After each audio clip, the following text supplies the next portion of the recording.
Okay, we are recording. Well, welcome everyone to another edition of the Wildlife Program. Today we're going to be talking about coyote and vulture depredation and techniques to how we can handle that.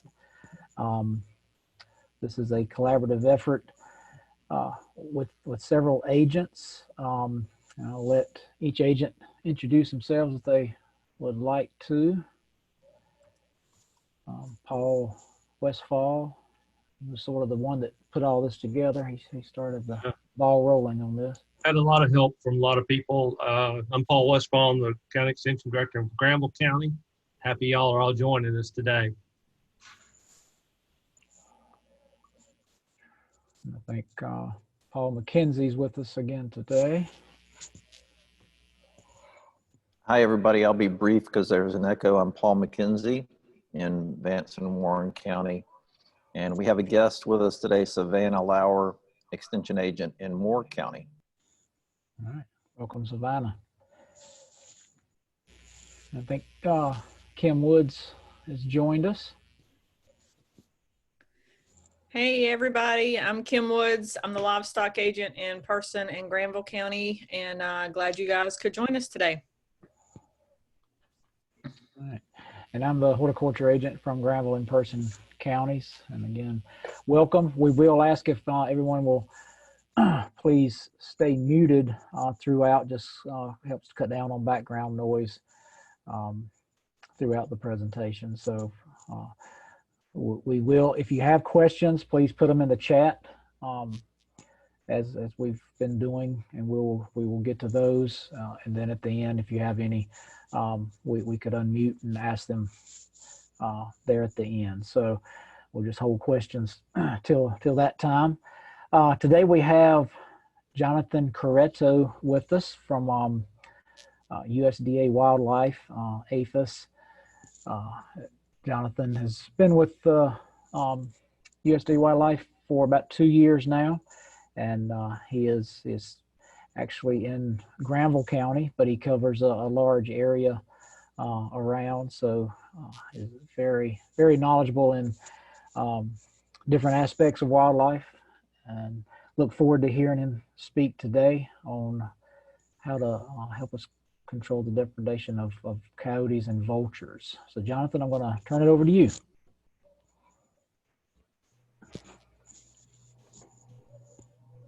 Thanks, Johnny. Hold on, I'm trying to get my screen shared real quick. Okay.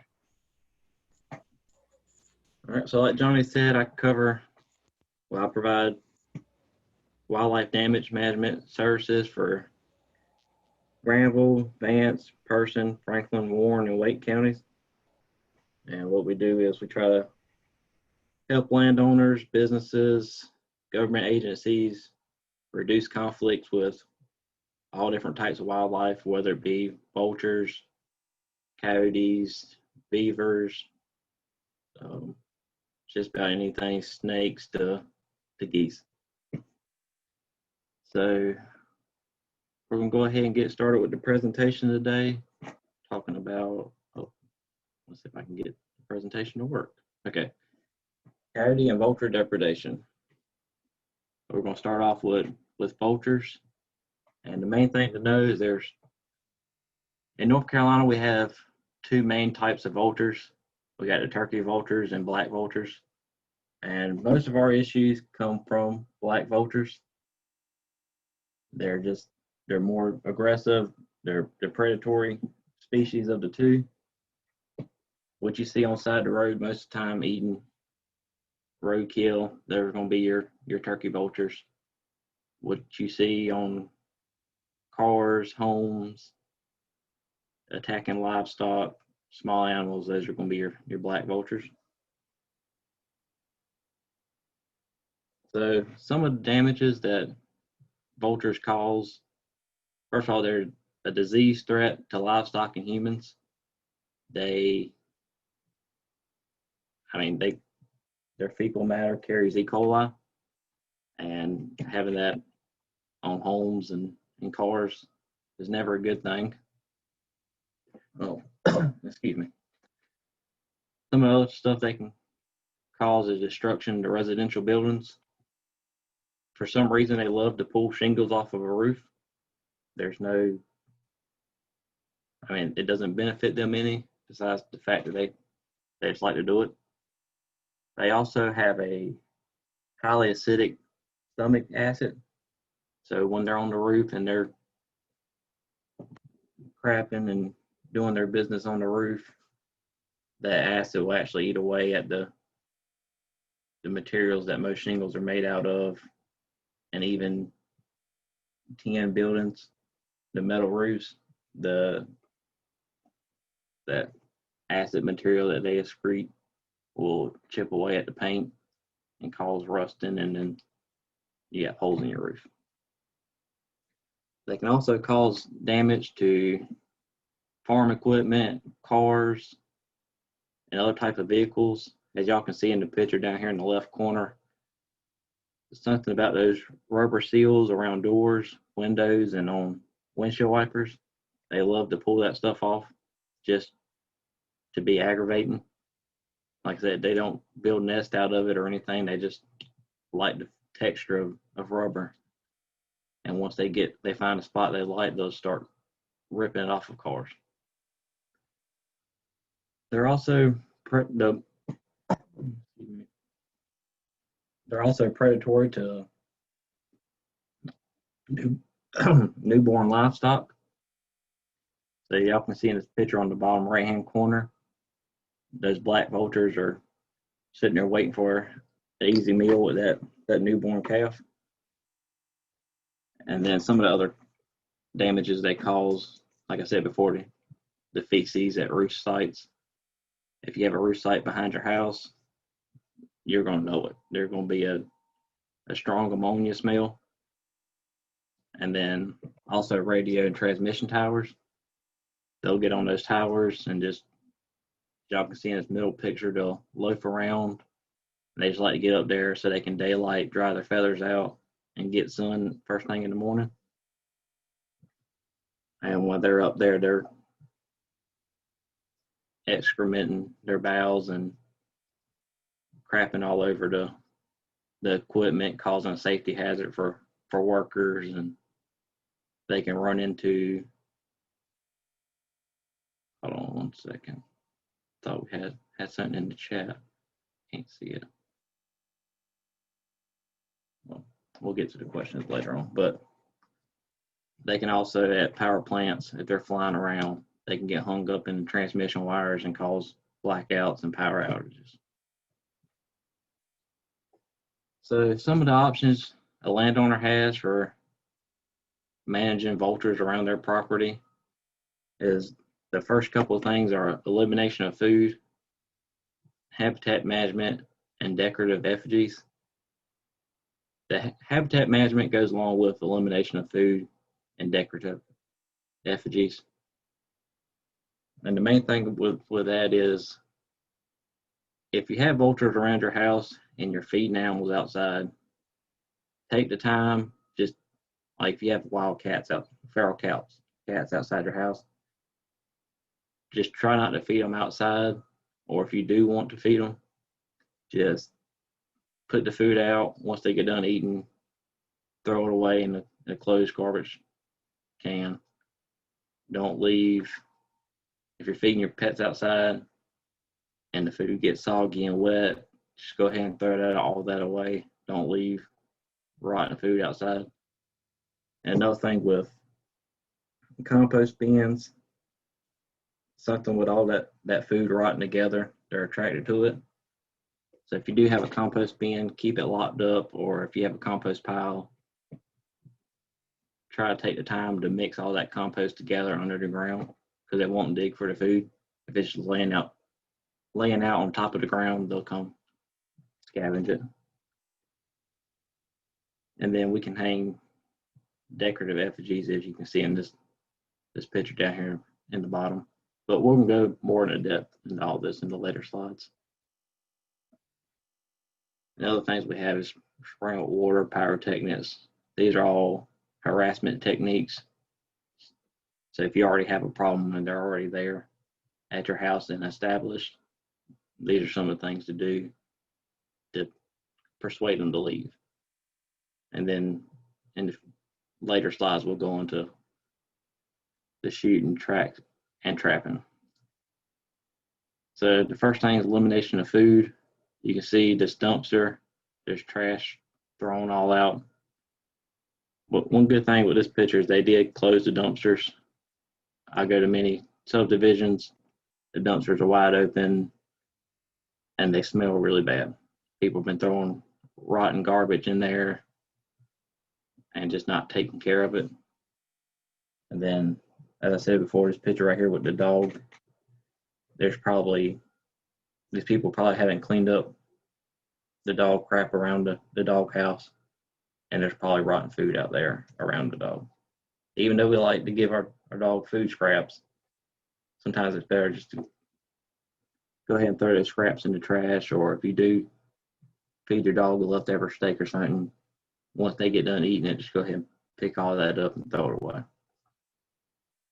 Another picture right here is a newborn calf that's been attacked by, looks like vultures.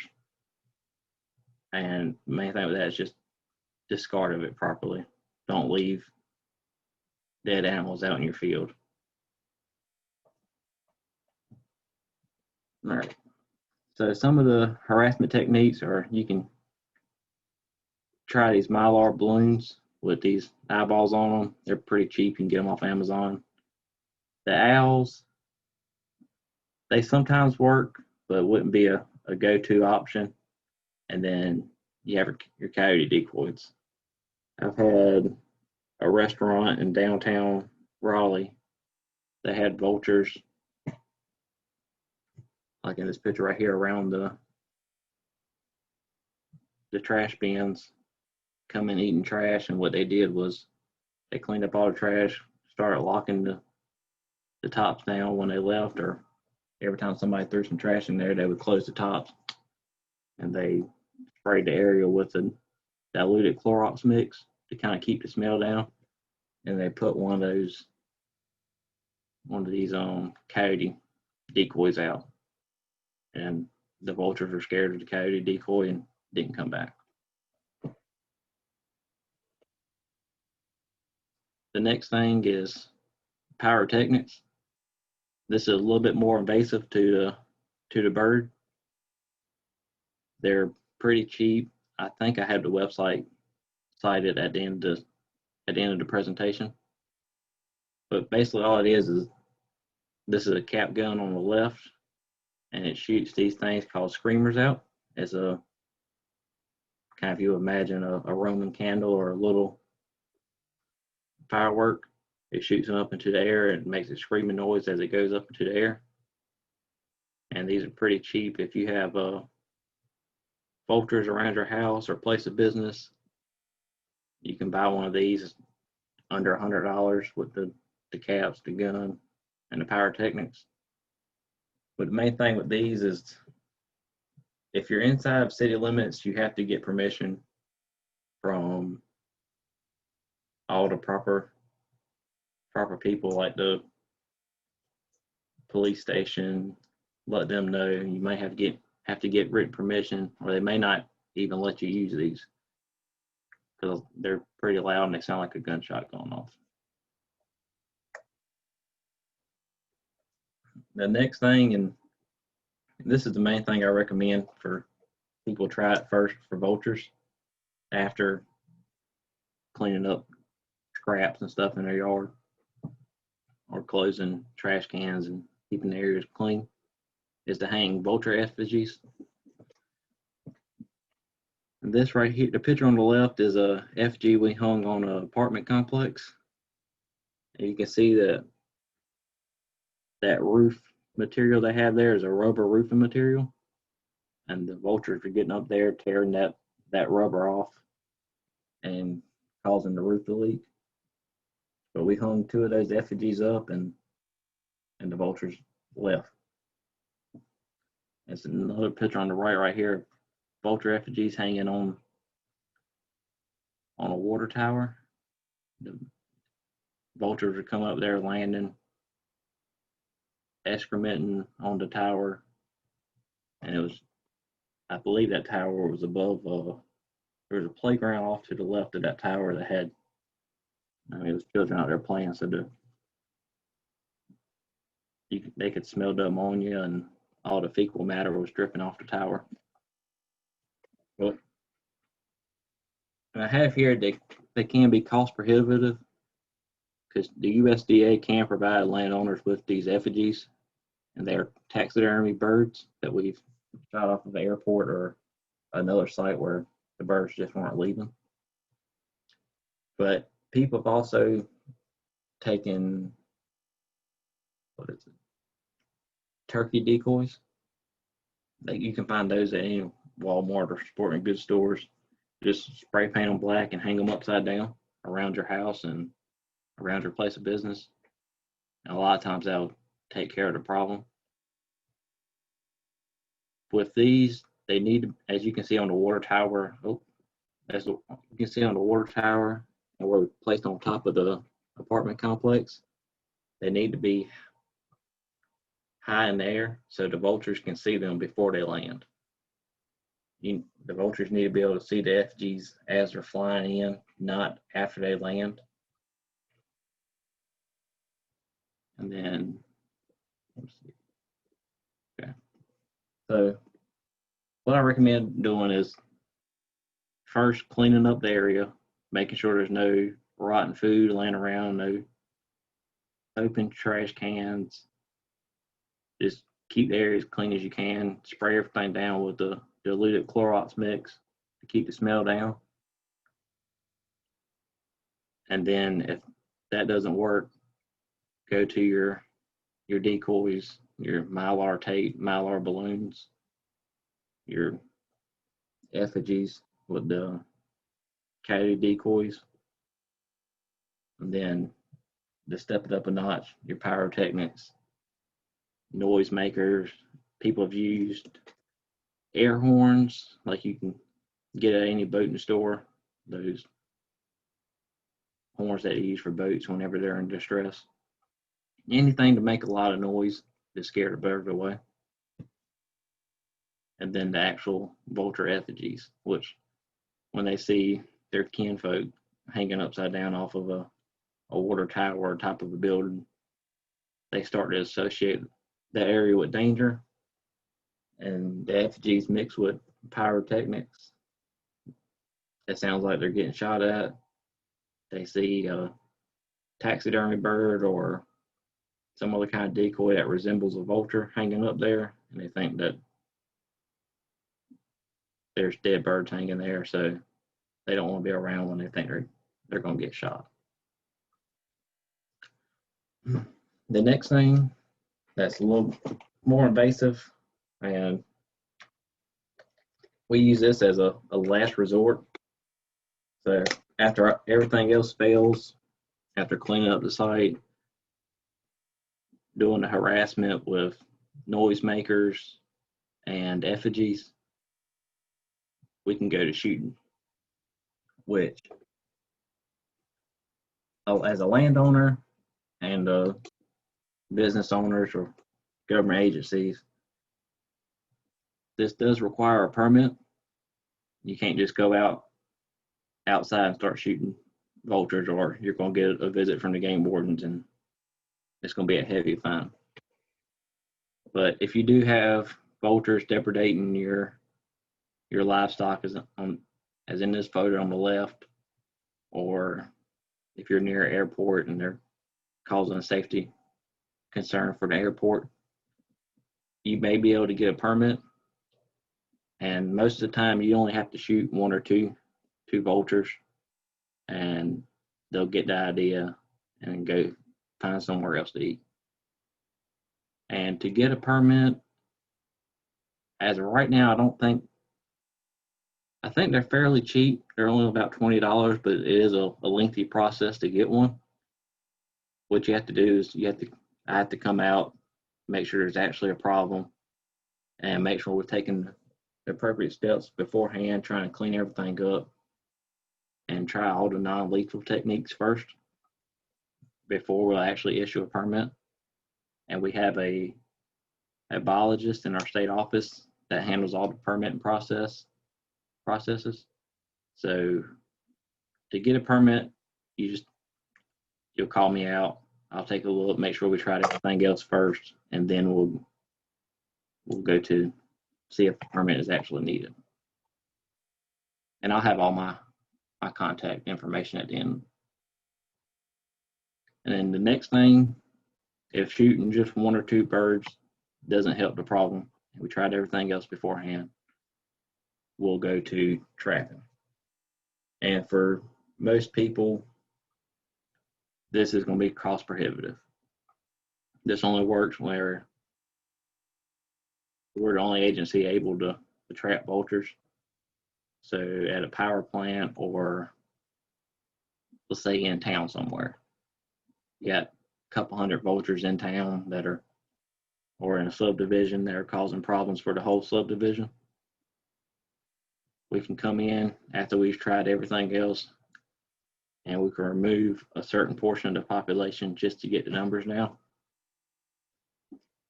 And this is, well, it's pretty effectively done it in some towns in Wake County and at certain power plants where sometimes you can't shoot them. So we'll go in and we'll trap them and then take them off site and euthanize them.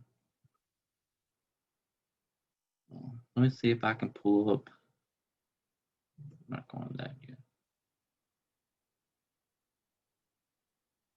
So I know there's a whole lot of information just thrown at you real quick on vultures. If anybody has any questions about vulture right now, just go ahead and ask. I can't see the chat box, so. Okay, Jonathan. Yeah, go ahead, Sorry. Paul. Go ahead, Paul. Just got a question in. Person asked, I've been told that if wildlife is destroying your property, you can legally take that animal without a permit, whether in or out of season. Are vultures an exception to that rule? Yes, for vultures, even if they're in the act of depredating, you're not allowed to shoot them. They're a protected bird under the Migratory Bird Treaty Act. And they're classified as a raptor, so it'd be the same thing as a bald eagle. They got the same protections. So for a question, no, if a vulture is causing property damage, you can't just go out and start shooting it. And they're protected under the Migratory Species Act, right? Yes, that's correct. Okay, so that asks the next question I see is, well, one of them is why are they protected, and law/rule reference, so it'd be the Migratory Species Act. Another question, after you trap them, do they come back? No, if we've gotten to the point where we have to trap them, they're getting euthanized. There's no relocation of the vultures because they're, like I said, they're migratory.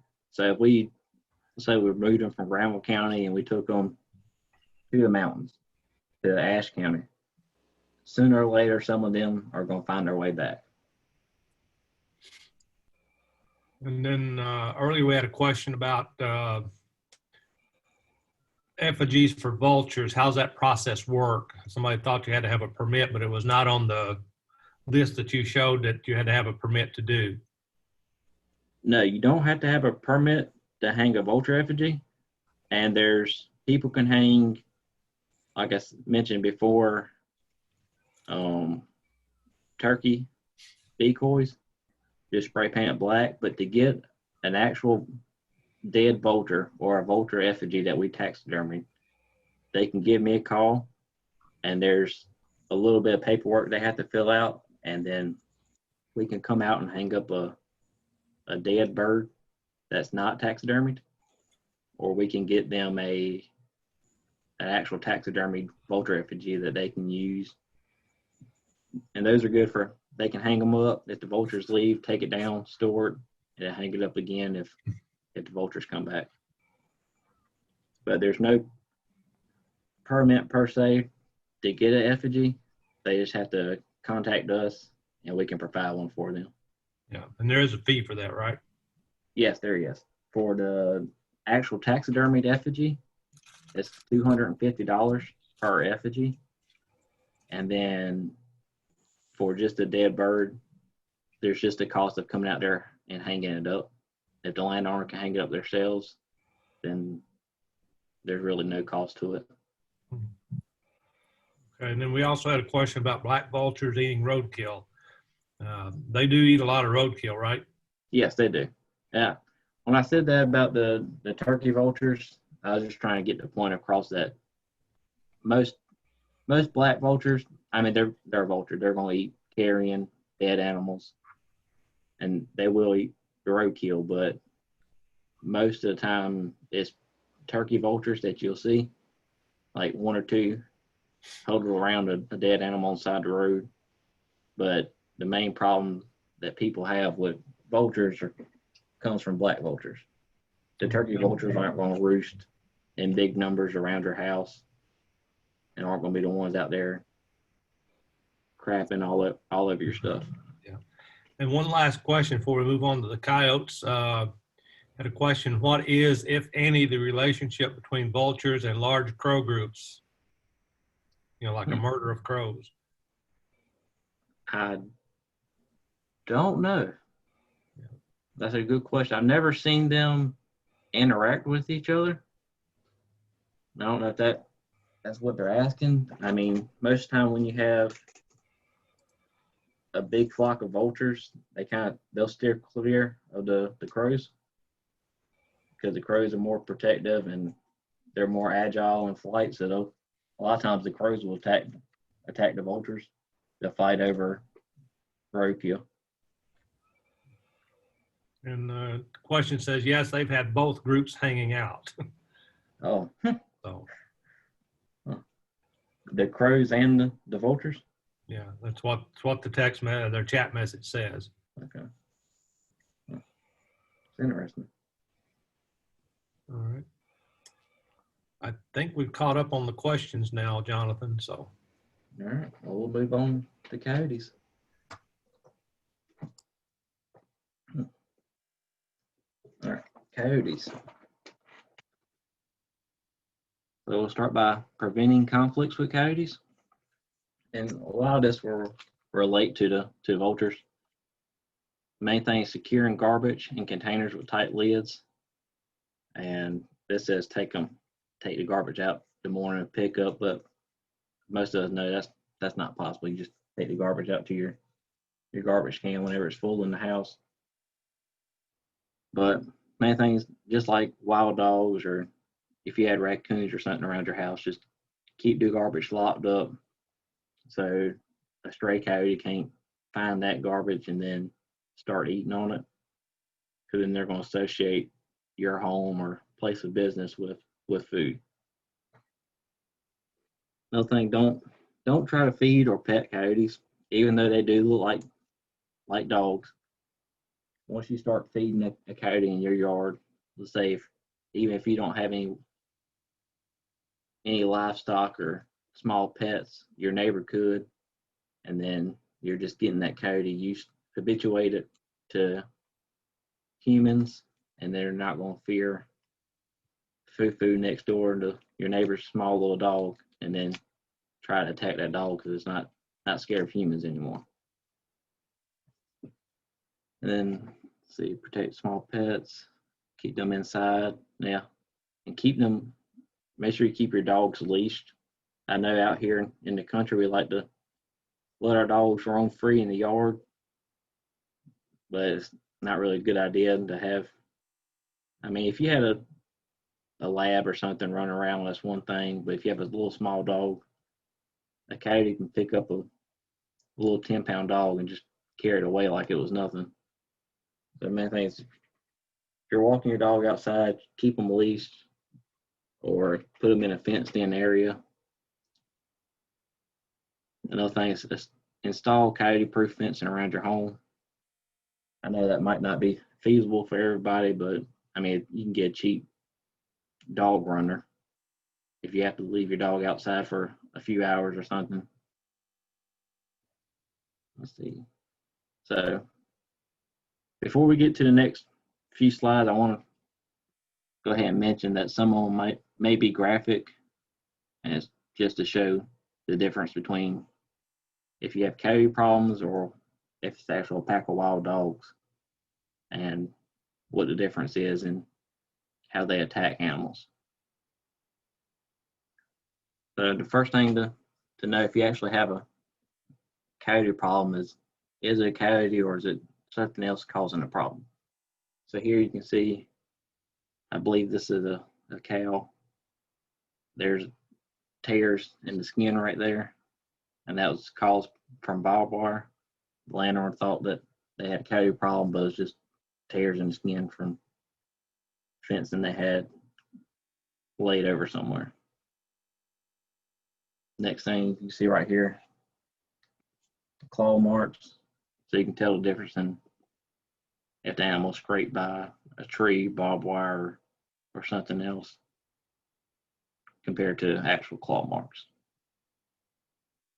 Next thing, this picture here is some sheep. I believe this was out of Virginia.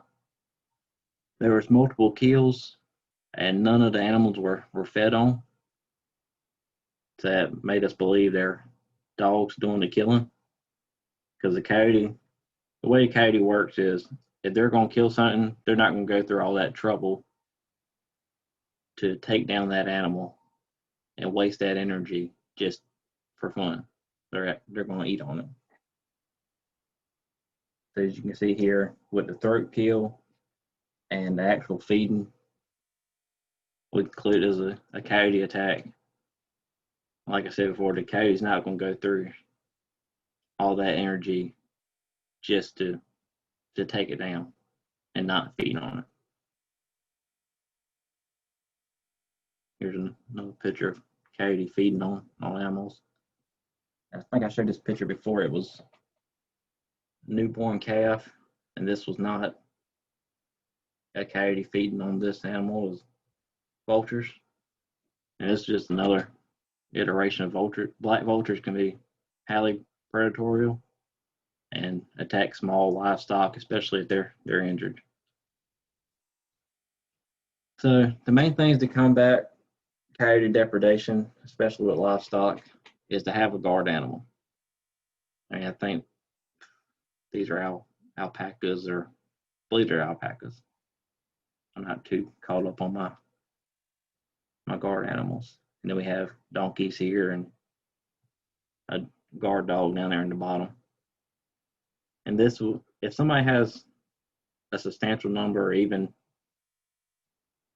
chickens in your backyard, this is something most landowners can do, is get some kind of guard dog, something that's not too small.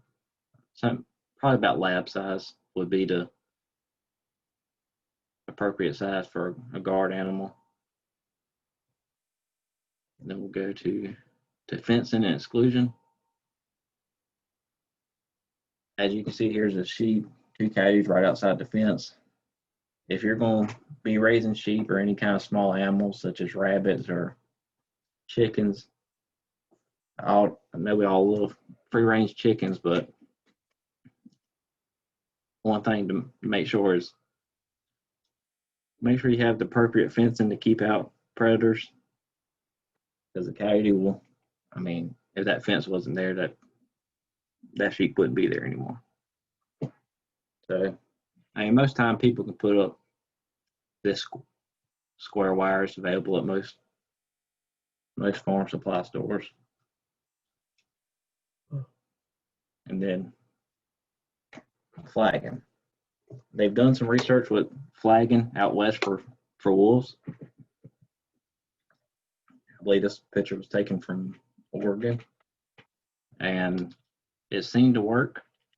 It may be a little bit of a hassle for a producer to go hang up flagging around their yard or around their fields, but they've seen it work with wolves, and they're starting to try it some in Virginia with sheep. And this may not be an option for most landowners either, due to the fact that just for aesthetic reasons, you don't want a bunch of flags hanging around your yard. And then also animal husbandry.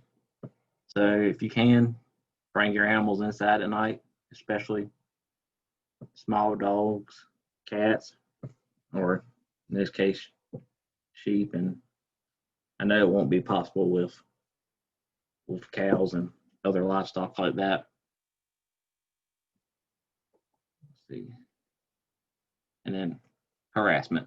This is probably the main thing to take away from this PowerPoint is if even for landowners that don't have animals, if you have coyotes in your backyard and you don't want them there, even if you don't mind a coyote traveling through your backyard or coming to visit, your neighbor might have small dogs or children outside and they don't want coyotes around their yard. So harassment needs to be, I think I have a video here in a moment that explains more about harassment. So like this woman here taking a picture of the coyote. Now that coyote associates people and doesn't associate it with danger. Now the coyote believes that the humans ain't gonna hurt me. They can start getting closer and more bold. Next thing you know, you have somebody walking a small dog down the water, down the road, and the coyotes come over there getting closer and closer each time. And then eventually it'll attack the small dog. So some of the harassment techniques you can use are kind of the same with vultures as air horns, firecrackers, firearms. So with the firearms, you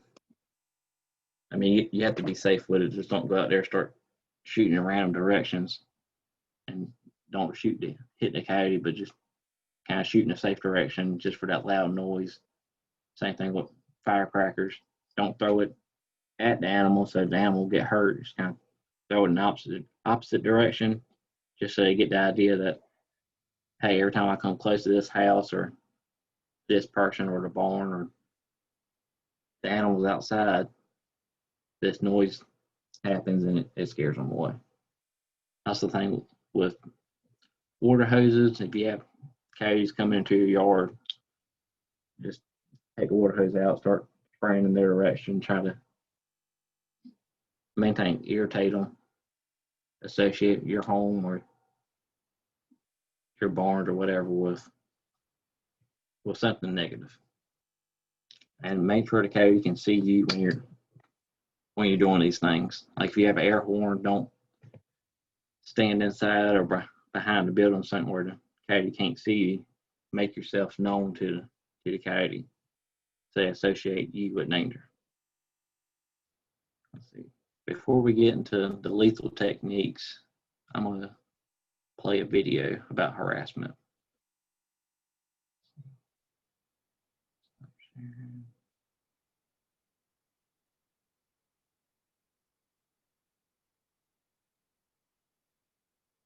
And y'all let me know if y'all can hear this video and see it okay. Can y'all see the YouTube page? Yes, I see the YouTube page. Okay. Nothing's playing yet, but Coyotes, there you also go. called coyotes, are a native species to Wisconsin and an important part of our environment, but we may not be used to seeing them in our backyards and neighborhoods. Their adaptability has allowed them to move into urban areas where they may be seen regularly. Seeing a coyote is not necessarily a bad thing, and in many cases you should enjoy watching the animal from a safe distance. However, on occasion, changes in coyote behavior may mean that a specific individual is getting used to human presence. If this is happening in your community, action is necessary to cause coyotes to fear humans. With a healthy fear of humans, coyotes and humans can coexist peacefully. To ensure that coyotes avoid people when they see us, you and everyone in your community needs to make them feel uncomfortable. There's a simple, safe way to do this. It's called hazing, but it only works if everyone in your community gets involved.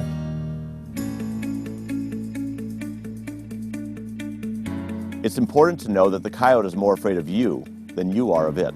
Face the coyote and stand your ground. Stand tall and raise your arms. In your loudest, firmest voice, yell at the coyote to go away.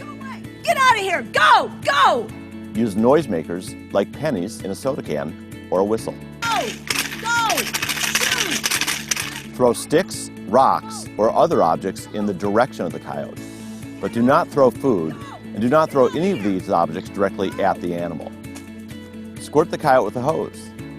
Using these methods should create fear of humans and coyotes, and they should leave the area. If they do not leave the area after repeated attempts to scare them away, please call Animal Services of Public Health Madison and Dane County. Here are some important safety tips while hazing a coyote. If children are present, keep them next to you. If your pet is small, say less than 20 pounds, pick it up and hold it in your arms. If your pet is larger than 20 pounds, keep it on a leash and next to you. And a very important note, do not haze a coyote if it is injured or sick. Also, do not haze a coyote if it is with pups or near a den with pups. Instead, you should leave the area. These methods work both for coyote encounters in your yard or while you are walking.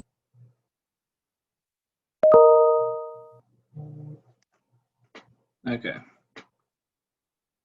Let's see if I can pull up the presentation again.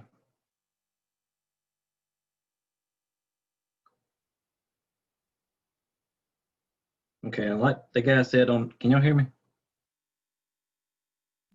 Loud and Yes. clear. Yes. Okay.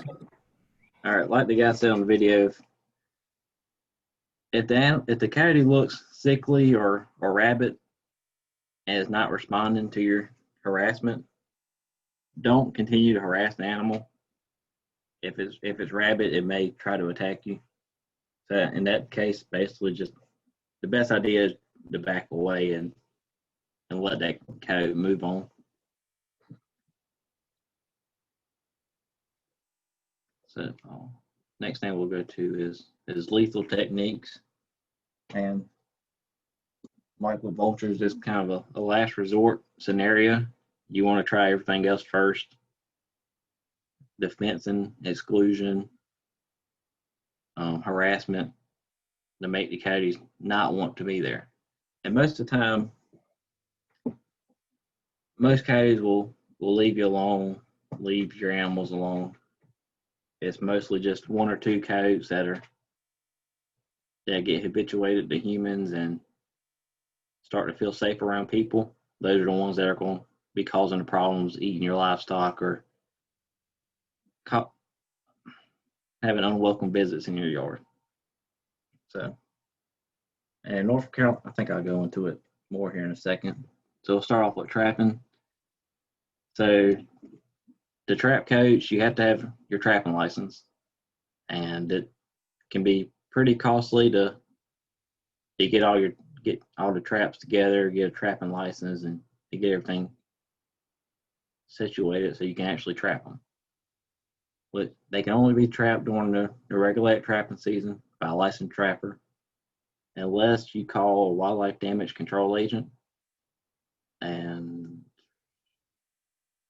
I think, yes, there's a web page on the North Carolina Wildlife Resources Commission website. I may have a link to that at the end of the presentation, where they have a list of wildlife damage control agents that'll come out for a fee. I don't know. I mean, each one of them has a different fee that they charge to get a depredation permit and to come out there and trap coyotes off your property. And like it says here, coyotes must be euthanized on site. There's some, yeah, that's kind of a gray area because they can be sold to different fox pens and stuff, but most of the time, if it's a depredating coyote that's causing harm to your livestock or your property, they must be euthanized on site just so they don't cause problems for somebody else. And a lot of times people want to trap a coyote in your yard and then go release it a mile or two down the road, but they can travel up to 30 miles easily in search for their home territory or to find a new place to live. And a lot of times if you release them, say we trapped them in Granville County, took them up to Virginia and released them somewhere. Well, there's already a coyote population established wherever we release them. So those coyotes are going to seek out that new coyote and cause it harm. Most likely end up killing it or making it starve or something else. And if you are going to trap coyotes, I recommend going onto North Carolina Wildlife Resource Commission website, looking through their regulations, maybe contacting one of their wildlife damage control agents, and then talking to them about going through the trapping process. Right here, I got a couple examples of different traps. You got your foothold traps. And the traps they use nowadays for coyotes aren't like what you would see on TV. They don't have teeth on them. They're not going to cut the leg off of a coyote. So, and a lot of times they have thicker jaws now, so it's more like somebody grasping your hand tightly than having steel teeth pinched through the actual leg of a coyote. And then you have your cage traps, which you can buy those at Track Supply. They're pretty expensive. I mean, and a lot of times a coyote won't even go into a cage trap just because they don't like walking on that metal floor to get into it. But if you think you need coyotes trapped on your property, I would go to the North Carolina Wildlife.org/coyotes, and you can find all the information on there about how to contact a licensed trapper or how to actually trap them yourselves. Next thing is shooting. So in North Carolina, there's no closed hunting season on private lands for coyotes. So with coyotes, if you see one out in your field or in your yard eating your chickens or whatever, you can go ahead and shoot it if you need to. I believe you would need to check in on this yourself to see if you would need a hunting license. I believe you do need one to shoot coyotes since they are a wild game species. But there's no bag limits. You can use lights, calls, night vision, or whatever you have to shoot them. Let's see. It says here, no tools 100% effective, and not all coyotes cause predation. So you may see a coyote in your cow pasture just rolling through there. That doesn't automatically mean that coyote's going to attack your livestock. Sometimes I've seen coyotes eat cow patties before. They just kind of come by, sniff it, mark their territory, and then go on. And I've seen people start shooting every coyote they can see around their cow pastures. And then next thing they know, they got new coyotes, younger coyotes that aren't used to the cows. They'll come out and start trying to attack the livestock. Then, all right. So any questions about coyotes? I see there's some stuff in the chat box I can't get it to pull up.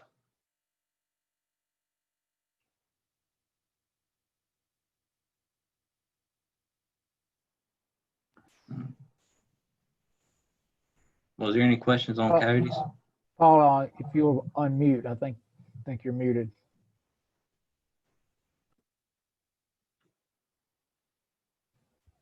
Okay, I heard Paul in the other room. He must be on a phone call. I'll look through the chat right quick for you, Jonathan. There was one question about the nesting requirements of the black versus the turkey vultures. Yeah. Was that already addressed? No, that was not. That was posted right afterwards. Thank you, Paul. Okay, so for the nesting requirements, they're the same for both species. If they have to, they'll lay their eggs on the ground, just out in the open, and protect that nest. But I've seen most of the time around here, we have old tobacco barns and old buildings all over the place. They'll go inside those old buildings and just find a spot and lay their eggs in the building on the floor. And that usually happens in April, May, and June,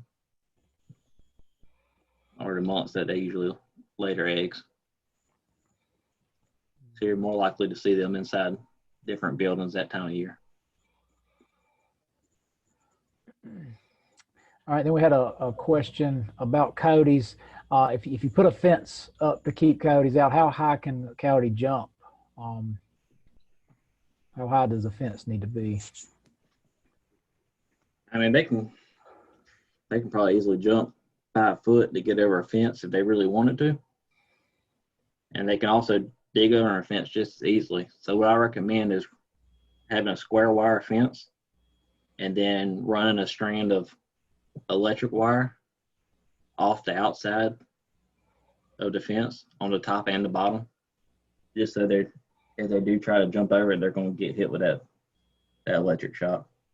So a 4 foot tall square wire fence with two strands of electric wire on the outside of it, that should suffice. Jonathan, does the slanted fence, like for the deer fencing, that slanted, does that help with the coyote as well? Yes, it does. And also with that, I would still recommend the electric wire on each side of it. Yeah, to keep them from digging under. Okay. Yeah.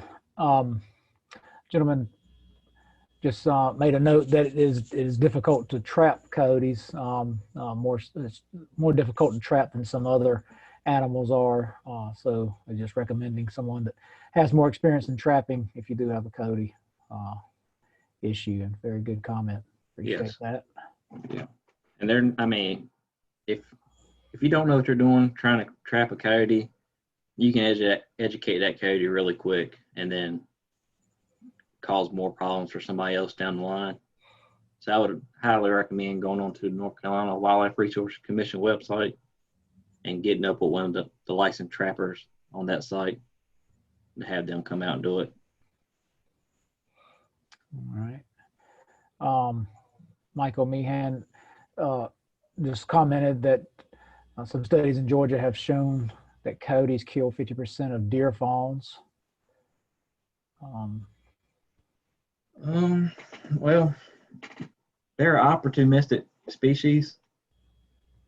So once the fawn can get up and start moving around, maybe probably about a month into its life, after it can actually get up and run around on its own, they won't attack fawns that readily. They're more, I mean, if they see run up on a fawn and it's sitting there hiding, waiting for its mom to come back, they'll definitely attack it.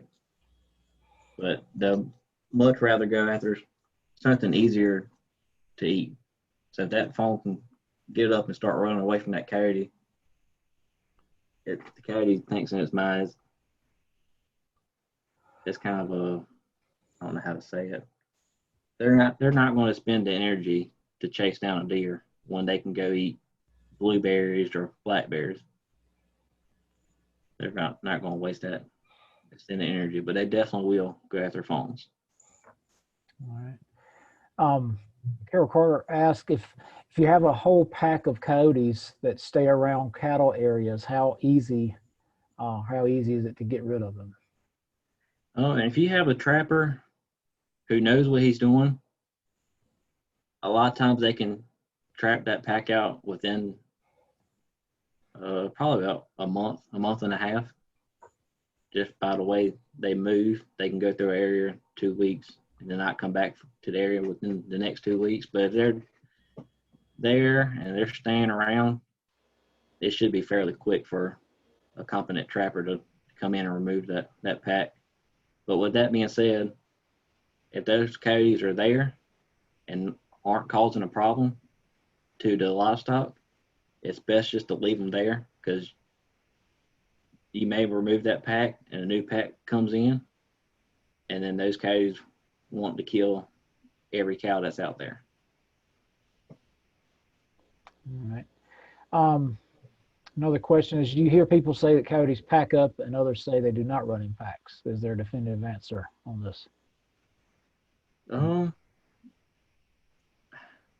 It just depends. They can do both. I've seen them pack up. I've caught them in packs before. It just depends on the type of year. I mean the time of year. So to answer your question, yes, they will pack up. I mean, there's no other way around it. They will. But then you also have your lone coyote just wandering around trying to find a new place to establish. But the main thing with that is they don't hunt in packs like a wolf will. You won't see 7 or 8 of them hunting together. There's usually 1 or 2 hunting together. I mean, 2 or 3 of them hunting together. But then when they go back to the den, if they have young, those young usually stay with the parents for a year. So then that's where you get your packs from. It's from the young being with the parents and the parents teaching the young how to hunt. All right. There's another comment saying that the study out of North Carolina showed coyotes can survive off of persimmons, and I know they do eat persimmons, native persimmons. And most trappers are using using scents and foot traps, not food and box traps. Do you have a preference as far as trapping? Yes, I use solely foothold traps. They, like the person said, the coyote doesn't want to go inside that cage trap. It's not natural for them. So, and like you said, just using scents instead of actual bait works most of the time. If I had a preference on a trap, it's an MB 550 if anybody is a trapper and wants to check those traps out. But the cage traps, you wouldn't go set cage traps out in the rural area somewhere, like out in a cow pasture. Those are only meant for urban work where you can't dispatch that coyote right there in front of everybody. You may need to take it off site to dispatch it. And those coyotes are most time more comfortable with going in tight areas like that if they're already around a house. And they do love persimmons and blackberries. Yeah. Carol comments, I hear at least 5 or 6 around the cattle herd talking to each other at night. So you do hear them at night. So can be an eerie sound for sure. Oh yeah. Especially the January through March time period when they're starting to mate and trying to find different mates and move around. They'll definitely start singing it at night. Yeah, Jonathan, this is Paul Westfall again. I had a couple of questions just directed to me in the chat. Let me find the first one. So, the person asks, is it true there are annual kills of coyotes in North Carolina? Are these nuisance coyotes, or is this just sport? Aren't they filling an important niche in the environment? And will coyote numbers stabilize to the environment if they're left alone? And she has read that hunting them does not work. Appreciate your comments on that. So to speak on the first question, are there annual kills of coyotes? I believe some hunting clubs do have different competitions where whoever kills the most coyotes or the heaviest coyote, stuff like that. And to speak on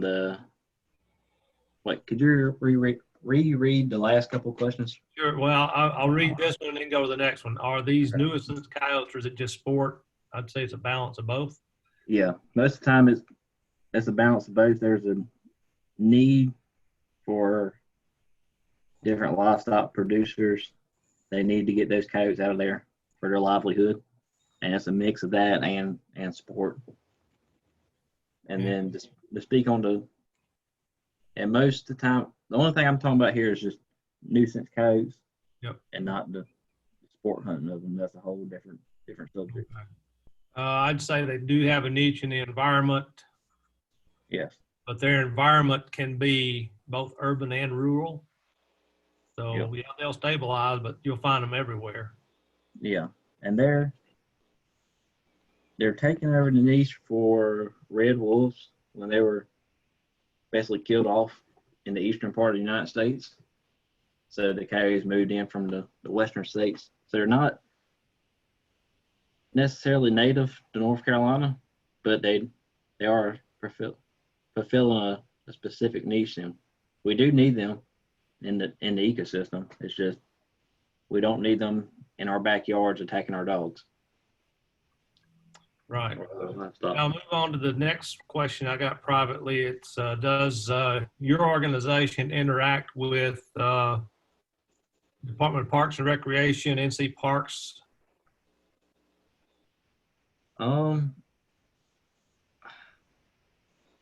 As of right now, I don't think that we have any agreements with any park services or anybody like that. Okay.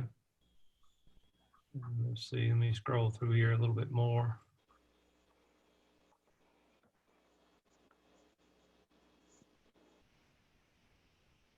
And you clarified that a little more about a biodiversity project on this website, dpr.ncparks.gov/mammals/accounts.php.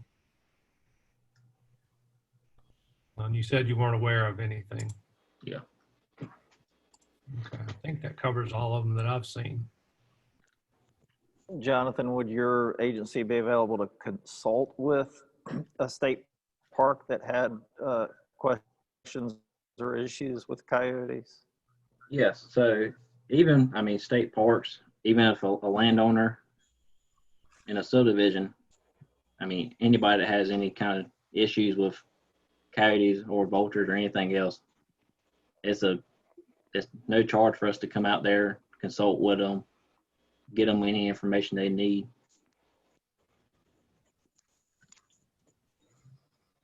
And evidently people can report wildlife incidents and sightings by county on that website. Yes.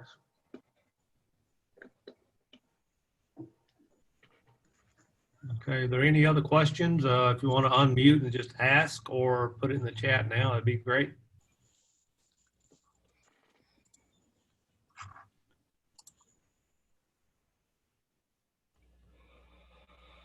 Okay, I have a question now. I've seen pictures of coyotes with a short tail and others with a long tail.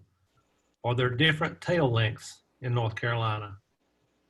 I'm not sure. I mean, most coyotes are pretty standard in the same size range. You may be seeing coyote pups versus a grown adult coyote.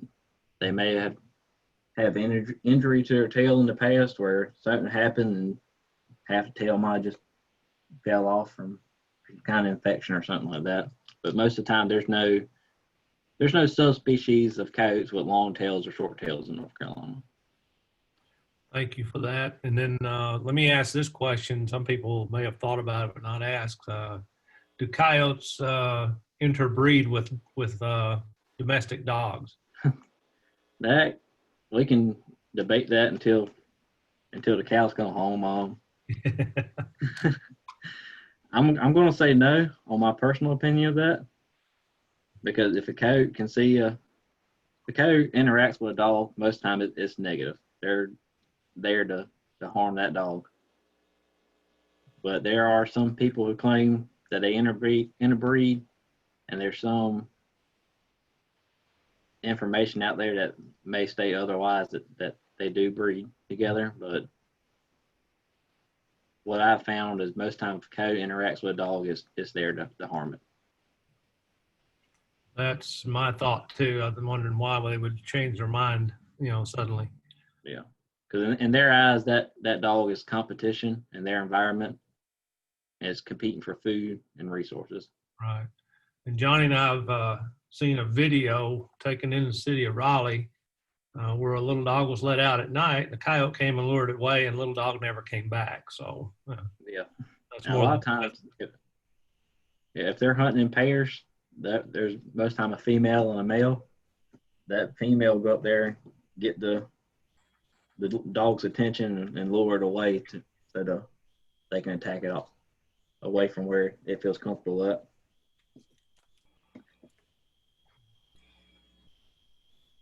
One more And comment. A female Okay. dog in heat, a male coyote could be interested. So won't rule it out, that's for sure. I won't rule it out, but they're wild animals, so it's hard to say anything for certain when you're dealing with wildlife. That's There's true. always an exception. All right. Any chance Red Wolf will make a comeback? In my personal opinion, I wish they would. We wouldn't have to deal with coyotes anymore, but then we would be dealing with wolves. Yep. But that's for the Fish and Wildlife Service to handle all that. Okay. All right. Paul McKenzie's asking, is the lack of road runners in North Carolina due to the influx of coyotes? It may be. Well, I'd say it also a different environment than where you usually find road runners. Yeah. We don't have too many road runners up this way. A few thousand miles away. Yeah. All right. Thanks, And there's- Jonathan. I appreciate that information. Yeah. He did put a smiley face thing on there. So, Yeah. And I don't know if anybody in the chat, I don't know if y'all can access these hyperlinks right here. But there's links to different publications. The first one's about Vulture damage management. Second one is, oh man, I can't even pull up the second one now. But the last one talks about coyotes. So the first one and the last one are two main things. I think if people just looked up aphis.usda.gov and wildlife damage, they would find a lot of this material. Yes. Yeah. You just Google USDA Wildlife Services and then click on the actual government link, and any information. It's a boatload. You can spend days scrolling through everything. Okay. Well, I'm not seeing any other questions in the chat. We're a little bit past our 2 o'clock end time that we've advertised. We want to be respectful of everyone's time.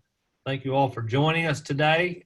We do have 2 more sessions after this. Next week, I believe, is on beavers, beaver management, and follow that with deer. Everybody is interested in what to do with the deer population. So today was Coyotes and Vultures. Again, we thank you for being with us. Jonathan, thank you for your presentations. They're very informative and getting a lot of good comments in the chat box about it right now. So with that, I guess I'll end the recording and we'll say thanks to everyone, and we hope to see you next week. I'd like to say one last thing. I know there's a lot of information just thrown out there. If anybody has any questions about coyotes or vultures, my number's up here. You can give me a call and I can come out, do a consultation, or just answer phone calls. So I'm here for y'all to answer any questions. All right. Thanks again, Jonathan. Thank you, Jonathan.